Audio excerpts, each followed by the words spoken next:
go ahead and pass these around. I'm not going to be turning wood pencils or color pencils today. This is something I've wanted to do for a while, really just for my sake, to get a visual of the grain orientation. Because if you look at the grain orientation on a cut piece of wood, I know the way the grain's going, and I look at it and I get really confused. It's just hard to get it in my head.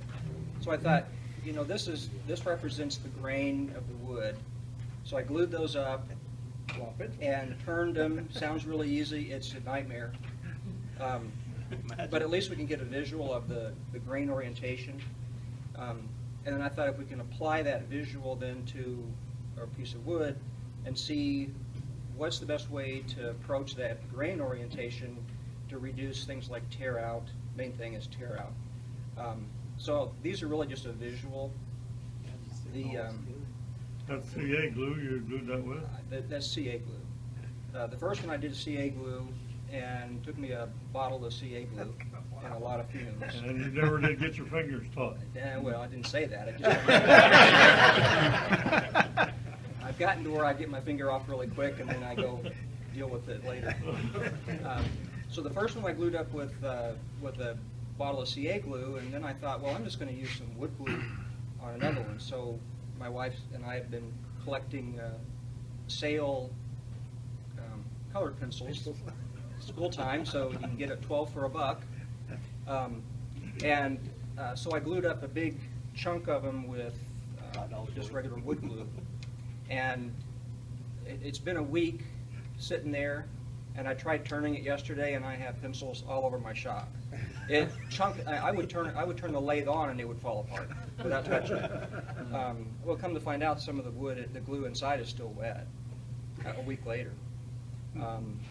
But it just didn't hold very well, so it's not really the best way to do it. So yesterday I just stuck together a whole bunch with the CA glue and turned that little bowl thing, and that's why it's on a block at the bottom. Just I didn't want it falling apart again. So that is great for showing grain orientation. I think Did you come up with that your own, or did you see it? That is a great. No, I don't know that I've seen it. I probably saw it somewhere. That's why you're the doctor. Yeah, that's right. I did see a guy who does turnings with these pencils on, I think maybe on YouTube. I saw a picture somewhere. He does some beautiful bases and things with these. I would never want to work with it because you're turning a lot of CA glue. You know, the pencils shred, and then the CA glue is hard, and it takes a real sharp tool. So it wasn't a pleasure to turn with, but anyway, I thought for visual, that's where we could start. And I thought about this. Like I say, I've been wanting to do it, but actually last month, did you do the demo last month? Yes. And I know the question came up, yes. Do you want to turn from outside to inside on the bowl or inside to outside? And I thought, you know, that's where this kind of came in. I thought, well, I'll just do that visual and see if we can review that. And I will tell you that I'm not an expert on any of this. This is just sort of trial and error and some YouTube videos and, you know, some of these experts that have their opinions. And just like anything with wood turning, they're all opinions, and there's always a different way to do it. I think a lot of it depends on the type of wood, whether you're going to have tear out or not. And my goal in reviewing this is not necessarily to change the way someone might turn as far as their approach using the tool, but if they do get tear out, then how do we deal with the tear out with that piece of wood so we can minimize all the sanding? Because tear out is really just a real booger for us as wood turners. So anyway, I've got some dry wood. This is cherry, and I've got a couple other pieces of wood if we need them. And what I'd like to do is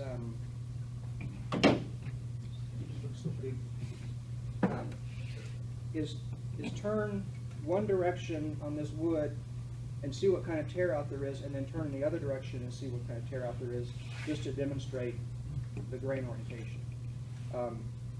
If you look at that bowl that's going around, the grain orientation is like this, right? This is the tree, and we've cut this chunk out of the tree, so the grain orientation is running this way. The easiest way to turn on the lathe is to start at the top and turn down. you're going against the grain, and these are like straws running through the tree, and we're just clipping off the top of the straws as we go. If we turn up toward from small to big, we've got support with our tool, so we're supporting that grain as we go forward, and we're going to get less tear out. And again, that's where the visual on those straws, if you will, if we're turning down that from big to small, we're cutting toward at the end of those straws, whereas coming up we're going to get better support. So what I'm going to do first is cut the straws off and cut them the wrong way, in theory, and see what it looks like.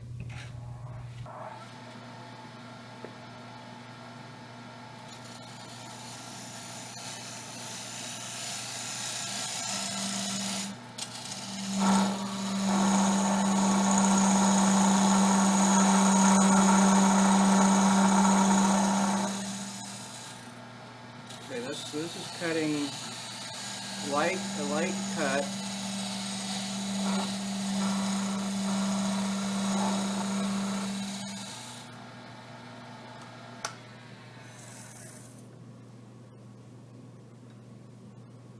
I don't know how well you can see that, but on the end grain there is tear out that I can see and feel. It's fairly smooth until we get those two areas of tear out, which is what we find when we've got the bowl turning, is the tool will cut this side pretty well, but then when we come back on this side, we're cutting against that grain, against those straws, and so we get tear out here, and then as it spins back around, we get tear out here. So we get two areas where we get tear out. These areas are cutting downhill, these areas are cutting up and against those straws. So usually there's those two sides that we get the tear out, and that's what I see on this. And again, I don't know if that's something that people can see, but that's what I get. Now, there's a couple ways to come back uphill, and that's the challenge sometimes with turning. One way is to come over here, if I didn't have the tailstock, and turn that way. That's pretty easy. The other way is to do a pull cut, where I'm starting back here, I'm riding the bevel, and I'm just going to come back and go in the opposite direction, cut the straws off with support as they go, and see how much less tear out I get. So if I come down here, if I can get far enough, I got to go tool way down, and I'm going to get the bevel rubbing. I'm going to lift the handle until I start seeing some shavings, which is right there, and then I'm just going to rub the bevel and come back toward me. So it's still a bevel rubbing cut, it's just a pull cut. Eric, can I ask a question, please? Yes. We can't see what you're doing. Can we turn the lathe around? Sure. Or do you mind? No. Or is it all right? Would or you want to should go we not do it? which way, sideways? What's the best way to see it? Yeah. Is that better?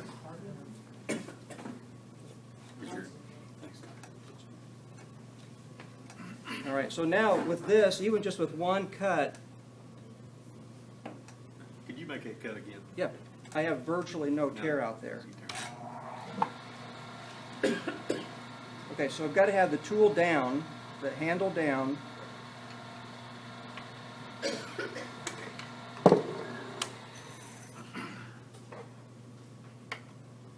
to get that out of the way.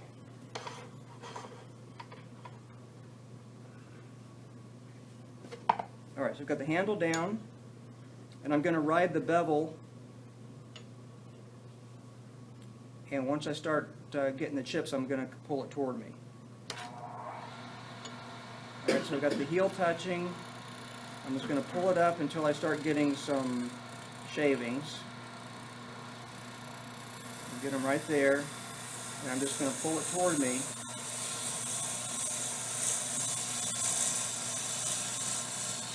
I'm going to see if I can keep going on that one.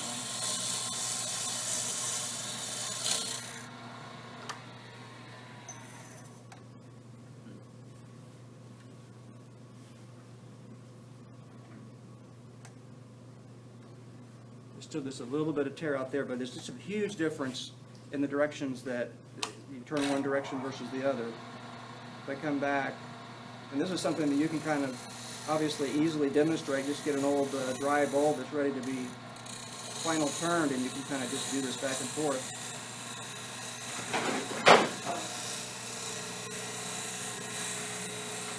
If I can even just feel the difference in the way it's turning.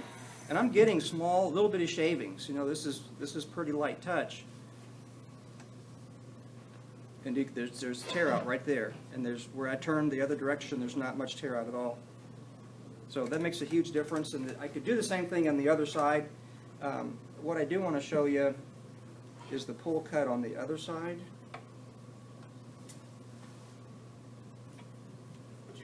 Let's see if I can tell.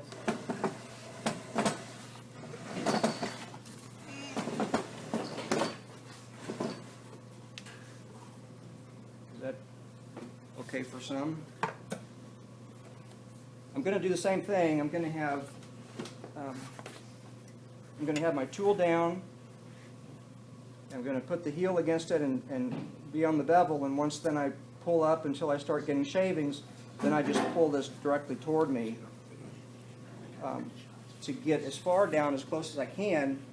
Obviously this is the easy way to shape it, but I'm going against the grain.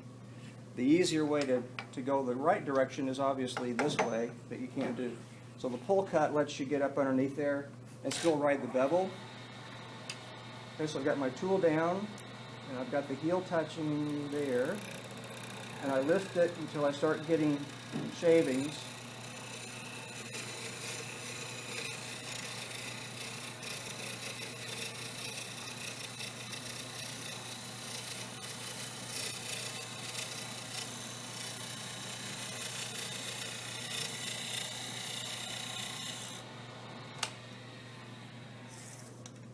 And then that gives me a lot smoother surface, and these are, you know, pretty light shavings. So that I think helps with the wood orientation, or the tool orientation with the wood grain. Another difficulty is the inside of the bowl.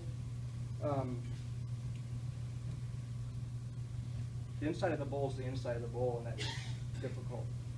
Because we are going from basically going against the direction that we'd like to go most of the time.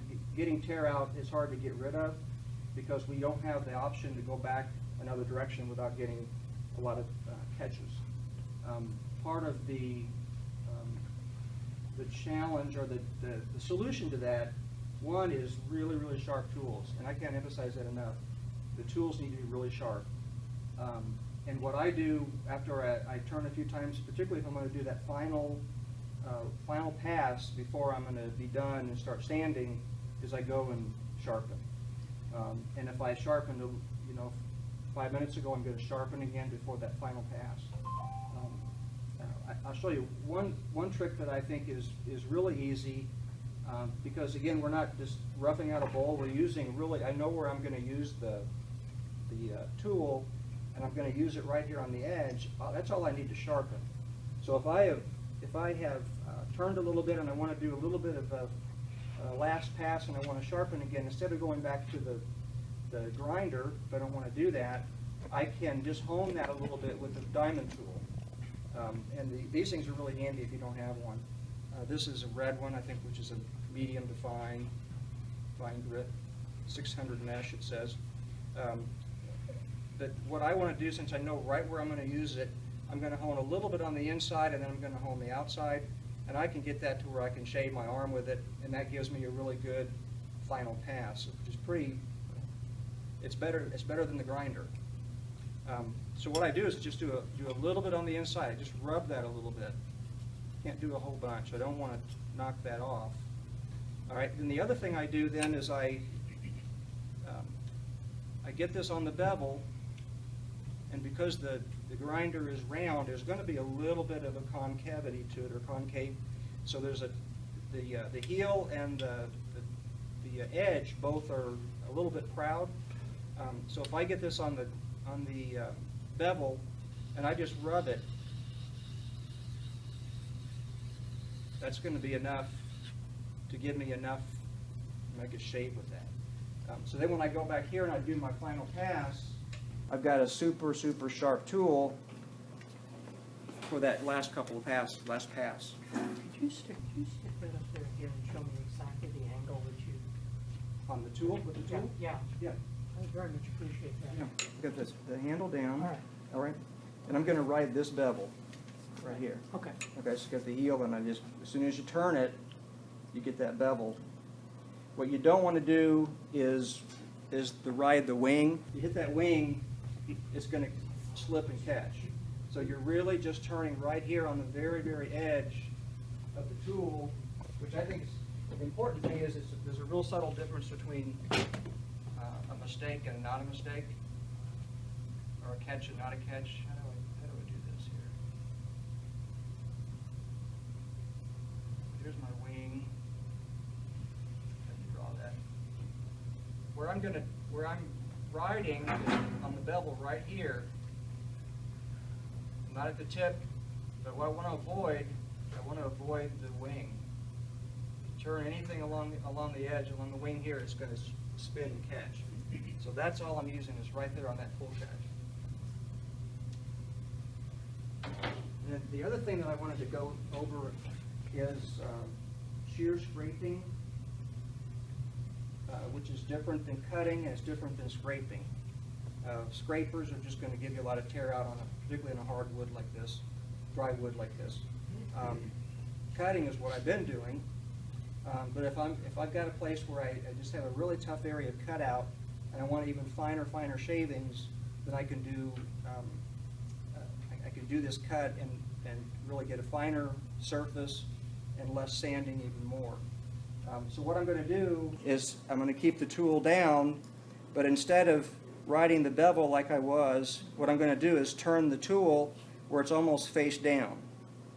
So now what I'm going to be doing is using the wing to shave, which is different than using the wing to scrape. If I want to use the wing to scrape, I can have the tool flat, and I can still get pretty good shavings if I do this and I scrape it.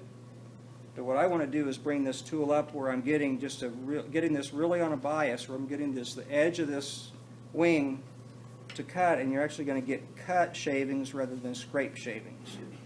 The key is getting the tool down, and one thing I saw Lyle Jabinson do on a demo on YouTube, which I really kind of like the idea, is he has the tool rest like that when he is doing the shear scrape on this surface. And it actually makes sense to me because I can get a better angle than I could if the tool rest was over here. When the tool rest is over here, there's only so far down I can go, depending on the tool rest, before I start hitting parts of the tool rest that are in the way. This tool rest isn't too bad, I could do that. But some of the tool rests that are a little bit wider or for bigger lathes, the tool rest gets in the way. So if you come from this side, you have the tool down, handle down, and I'm almost turning it where I'm almost touching this top wing. You don't want to touch the top wing. But I'm getting these little feather shavings. So if there's an area that's kind of tough, we're going to go handle down and just touch that lower wing. And then that's something you can go back and forth and work that area.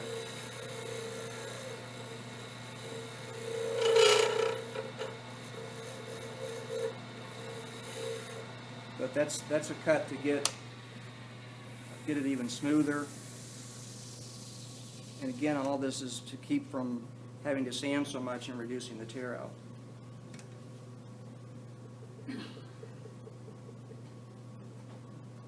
So I think those are the main points I wanted to make.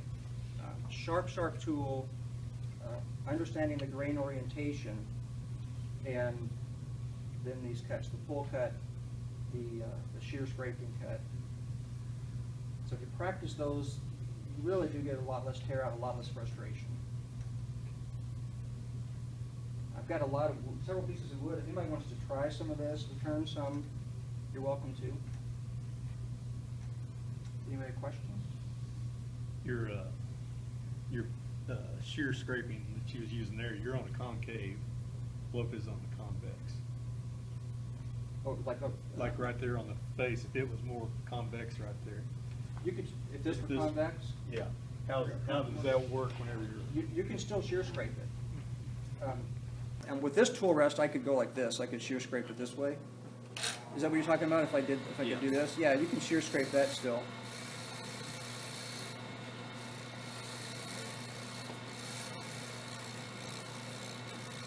It would, got a little movement to it.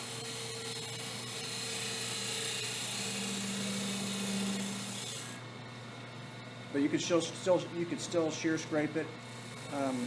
Where it's difficult is on the inside.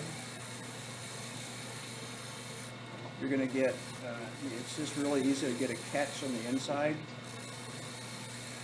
But really, anywhere on the outside of a bowl like this, you can do the shear scraping. And again, if it with a bigger lathe, the tool rest may get in your way, and may need to have the tool rest over here to reach. Okay. You can reach way out because you're not, it's not cutting a lot. It's not a lot of pressure against the tool. So tell me what I've done wrong, because I've tried that on the outside of a bowl, and I had it turn, and all at once it went like that, It skates. yes. Probably could be a couple things. If you turn the tool too much out, this is gonna catch. I'm almost flat, Yeah. and you're not gonna get it. It's not gonna skate when you do it this way. It may have been for some reason an edge caught, and I imagine it's because you tipped a little bit. Doesn't matter what kind of grind you have on your bowl gouge. Well, I don't think so. As long as Like you an got Irish some- grind. You've got those long. I've got the wings. long wings Yeah. compared to the shorter bowl gouge. Yeah, I and I'm wondering too, with your grind, are your wings pretty flat? Sometimes they have a little, I overgrind them sometimes, and they have a little bit of a convex to them, Okay. except for, from the coming down, Right, so yours is pretty flat to the point. Yeah. And that could have been it caught.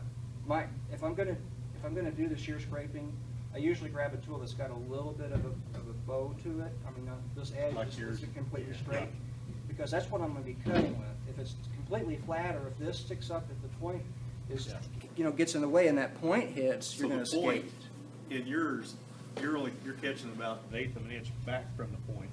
Yeah, I'm Or- not hitting the point. Okay. Yeah, this is just using the wing. On the shear scraping.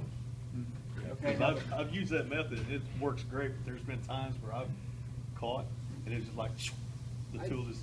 Yeah, and I wonder if yours, Yeah. I bet your tip's catching.